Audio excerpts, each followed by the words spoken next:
Hello दोस्तों, राधे राधे। और चलिए आज हम गौतम बुद्ध की एक शिकारी और गौतम बुद्ध की कहानी सुनाने जा रहे हैं।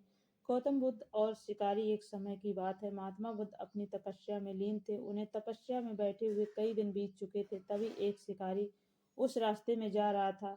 उस शिकारी ने महात्मा बुद्ध को पहचान लिया। शिकारी महात्मा बुद्ध के बारे में बहुत बड़ाई सुने थे, किंतु वह महात्मा बुद्ध की बड़ाई से संतुष्ट नहीं था। उसने परीक्षा लेने के लिए सोचा। शिकारी पहले तो महात्मा बुद्ध का एक छोटा सा पत्थर फेंक कर मारता है, किंतु महात्मा बुद्ध कोई प्रतिक्रिया नहीं करते हैं, क्योंकि उनका मानना है शरीर में तकलीफ होती है, आत्मा को नहीं। अतः शिकारी द्वारा फेंके गए पत्थर के कारण शरीर के कष्ट हुआ, किंतु आत्मा को नहीं।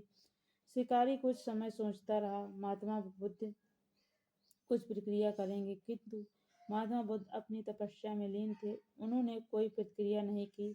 पुनः शिकारी ने पत्थर फेंका। वह पत्थर महात्मा बुद्ध की आंखों के ऊपर लगा और उस समय जगह से खून बह निकलने लगा। महात्मा बुद्ध कुछ आभास हुआ, उनके शरीर में रक्त बह रहा है, किंतु वह फिर भी अपनी तपस्या में उन्हें शिकारी को लीन रहे। शिकारी को गुस्सा आया। उसने पुनः पत्थर फिर फेंक कर महात्मा बुद्ध के शरीर में अब खून अधिक बहने लगा।